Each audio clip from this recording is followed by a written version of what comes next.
Perkara pertama, saudara, seorang perempuan di Jakarta Selatan viral di media sosial setelah kasus penyiraman air keras menimpa dirinya. Berkembang, awalnya korban adalah objek pencurian dengan kekerasan, namun ternyata polisi menemukan kejanggalan saat suami istri korban sempat bertemu. Lalu seperti apa perkara ini berawal? Berikut ini penelusurannya untuk Anda.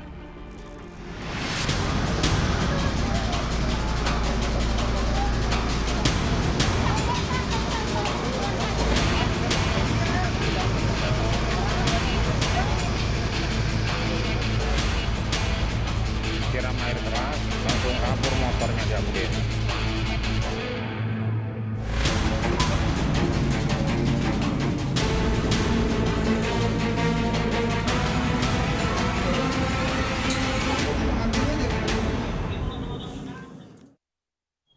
Di lokasi tempat saya berdiri, tepatnya di kawasan Kalibata, Jakarta Selatan, warga sempat dikejutkan oleh temuan seorang perempuan yang menjadi korban penyiraman air keras awal Mei lalu.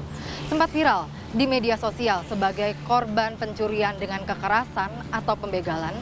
Pelaku penyiraman justru adalah suami siri dari korban sendiri. Lalu sebenarnya apa motif dari pelaku penyiraman dan bagaimana kelanjutan dari kasus ini? Simak penelusuran kami di Gelar Perkara. Sempat viral di media sosial awal Mei lalu, seorang perempuan menjadi korban penyiraman air keras. Gambar ini diambil oleh warga yang berada di sekitar tempat kejadian. Awal informasi, korban adalah target pencurian dengan kekerasan. Pada saat itu korban duduk di sini. Selanjutnya ada cekcok mulut yang pelaku langsung ambil air yang di motor, selanjutnya disiramkan ke dalam mukanya korban.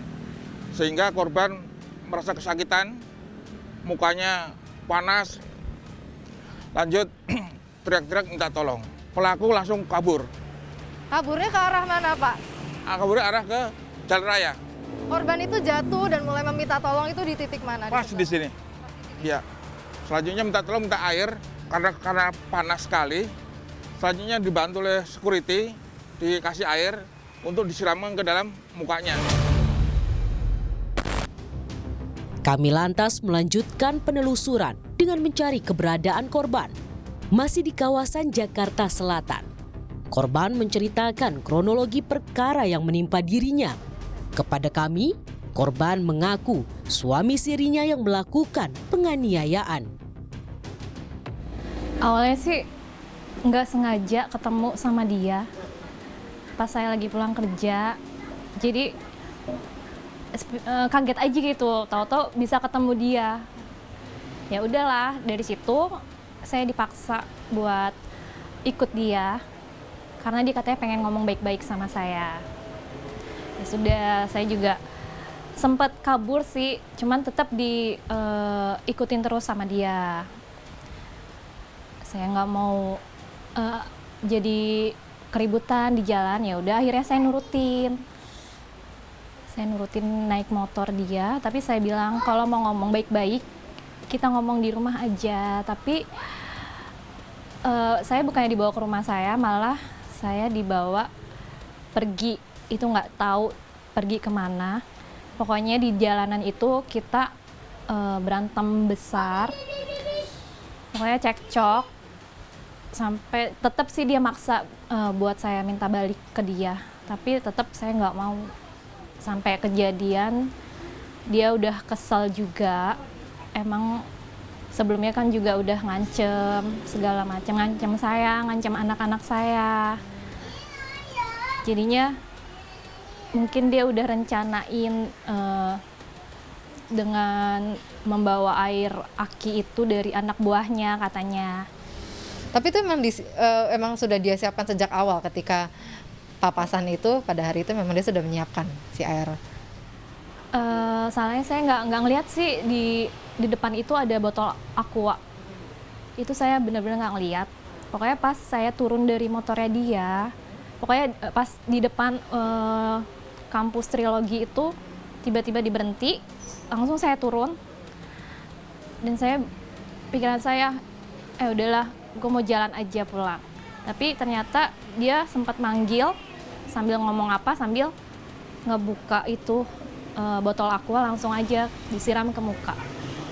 Sebelum kejadian ini memang sudah sering bertengkar atau bagaimana? Bertengkar terus, hampir setiap hari. Yang diributkan itu apa aja?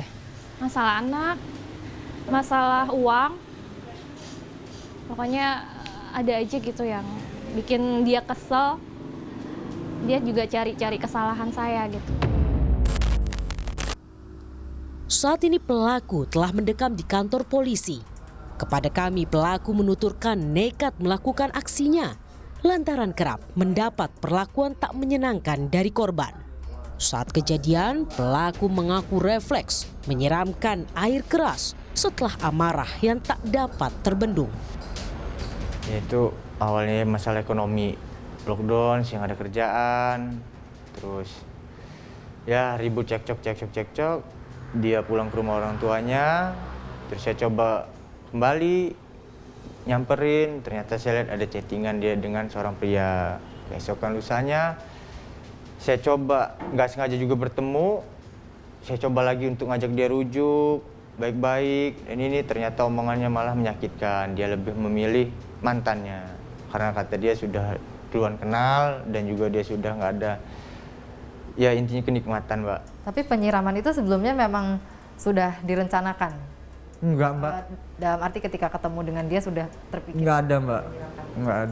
Enggak ada, Mbak.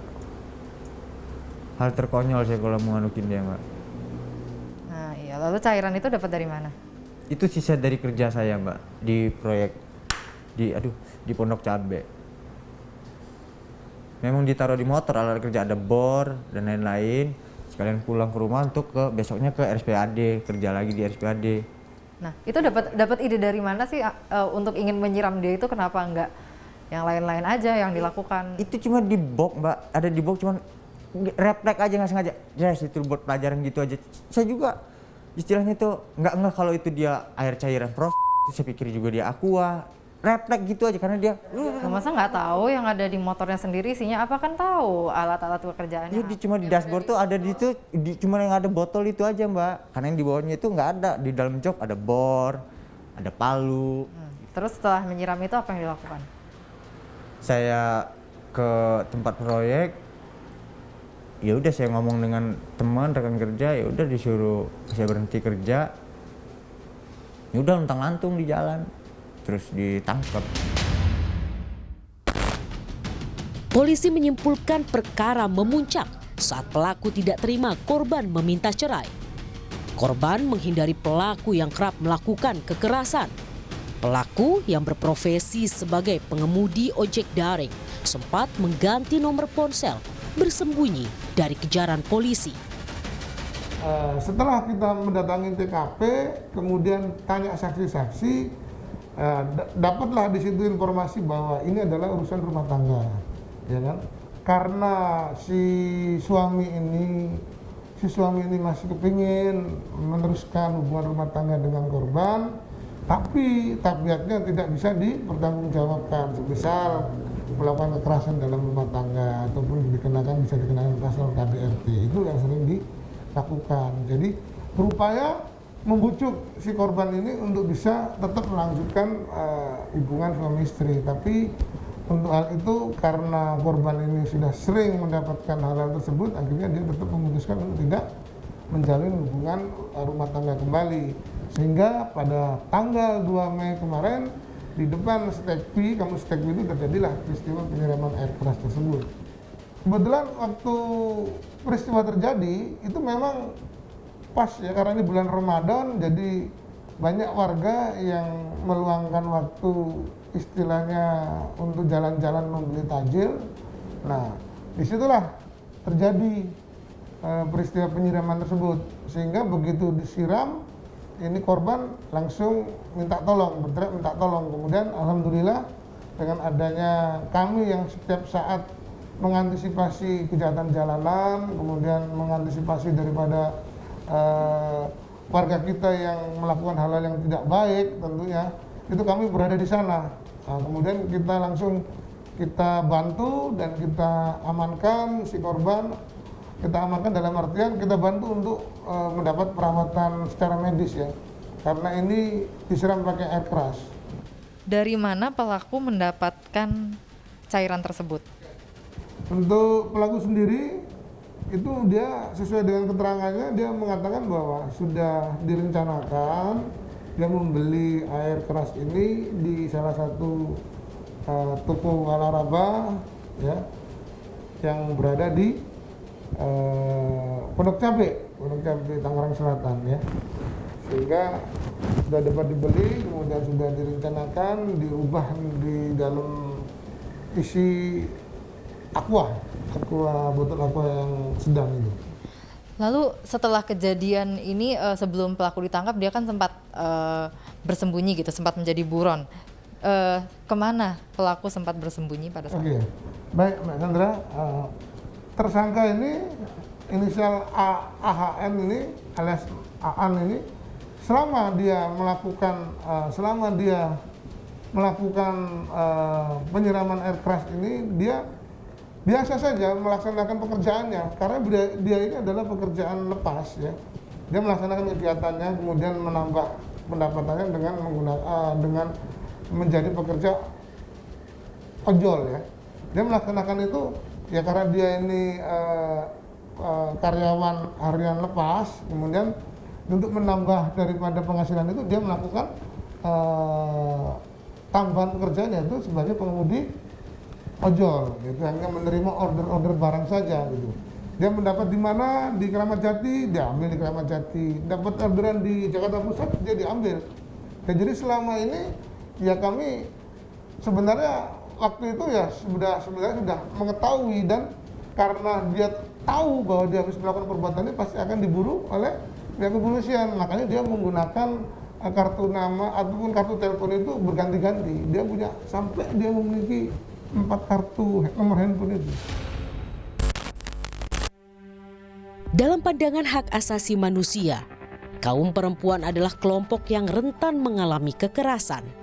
Bagai fenomena gunung es, istri kerap menjadi objek kekerasan di dalam rumah tangga. Ibu, dari pengamatan Ibu selama ini sebagai kriminolog, seberapa rentan istri menjadi korban kekerasan suaminya? Oke, ini menjadi satu fenomena umum di dalam masyarakat sebetulnya, ya, bukan hanya masyarakat Indonesia, tetapi masyarakat pada umumnya. Ya, dalam perspektif HAM misalnya, perempuan dikatakan sebagai kelompok rentan. Kenapa? Ada banyak faktor yang kemudian menyebabkan dia dalam posisi rentan, termasuk ketika kemudian posisi di dalam rumah tangga itu tidak menguntungkan.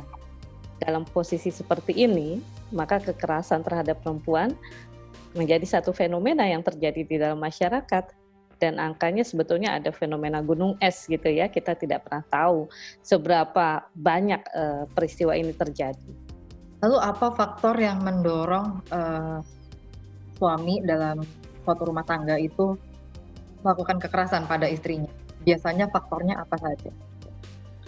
Yang dominan kalau kita lihat ya dari beberapa studi, biasanya kekerasan antara suami terhadap istri itu timbul terutama karena posisi yang tidak sejajar, tidak seimbang, ya, ketergantungan seorang perempuan kepada laki-laki, baik faktor ekonomi atau faktor katakanlah strata sosial dan sebagainya, itu yang kemudian mendorong pihak yang lebih tinggi posisinya itu menjadi dominan. Nah, karena dominan dalam beberapa hal ketika kemudian terjadi masalah, maka pelampiasannya adalah kepada yang posisinya lebih rendah. Nah, dalam posisi itu bisa mulai dari apa yang dikatakan oleh Undang-Undang Penghapusan Kekerasan dalam Rumah Tangga, mulai dari kekerasan verbal, ya, hanya secara lisan, marah-marah dan lain sebagainya, sampai berujung kepada kekerasan fisik, kekerasan psikis, gitu ya, bahkan kekerasan seksual, dan bahkan penelantaran misalnya itu bisa saja terjadi.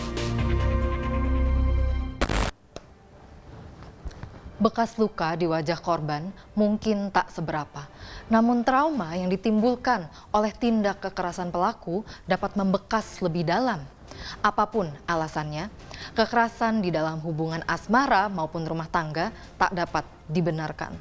Pelakunya juga harus menerima konsekuensi yang setimpal. Alexandra Andalina, Riki Sultana, Kompas TV, Jakarta.